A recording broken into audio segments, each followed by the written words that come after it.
আসামে পঞ্চায়েত নির্বাচনের কয়েকদিনের মধ্যে শুরু হবে। আসামে পঞ্চায়েতের জেলা পরিষদের প্রতিনিধি আছে 420টি, এর মধ্যে চেয়ারম্যান পদে আছে 21টি এবং আঞ্চলিক পঞ্চায়েত প্রতিনিধি আছে 2221টি, চেয়ারপারসন পদ আছে 185টি এবং গাঁও পঞ্চায়েত আছে 24,224টি, এর মধ্যে চেয়ারপারসন পদ আছে 2221টি।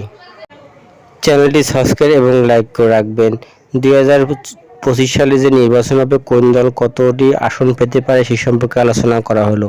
এখানে জেলা পরিষদে বিজেপি 212টি আসন জেতার সম্ভাবনা আছে এবং 50% ভোট পেতে পারে এবং 197টি আসন বৃদ্ধি পেতে পারে।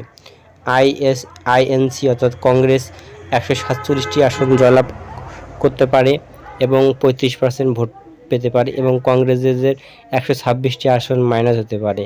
এআইইউডিএফ তারা 26টি জেলা পরিষদ জয়লাভ করতে পারে এবং 6% ভোট পেতে পারে। এজিপি তারা হলো 19টি আসন জয়লাভ করতে পারে এবং অন্যান্য দল 16টি আসন জেতার সম্ভাবনা আছে। চ্যানেলটি সাবস্ক্রাইব এবং লাইক করে রাখবেন। তার পরবর্তী গাঁও পঞ্চায়েত, এই গাঁও পঞ্চায়েতে বিজেপি 9,094টি আসন জয়লাভ করতে পারে, 41% ভোট পেতে পারে।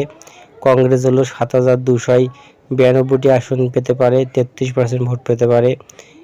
এজিপি পার্টি 1,699টি ভোট পেতে পারে এবং এআইইউডিএফ 1,024টি আসন প্রতি সদস্য জয়লাভ করতে পারে এবং অন্যরা 2,871টি আসন জয়লাভ করার সম্ভাবনা আছে।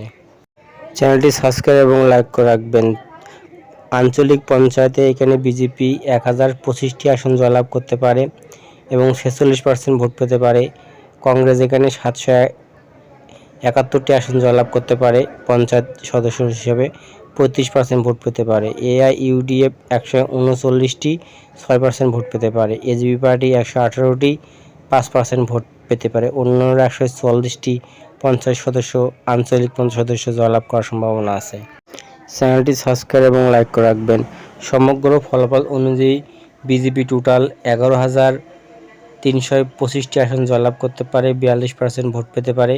কংগ্রেস এখানে 8,970টি আসন পেতে পারে, 33% ভোট পেতে পারে। এজিপি পার্টি 1,963টা আসন পেতে পারে প্রতিনিধি এবং 7% ভোট পেতে পারে। এআইইউডিএফ 1,319টি 50 সদস্য জয়লাভ করতে পারে এবং 4% ভোট পেতে পারে।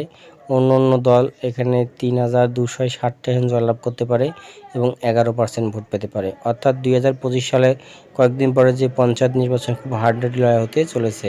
চ্যানেলটি ভালো লাগলে সাবস্ক্রাইব এবং লাইক করে রাখবেন। ধন্যবাদ।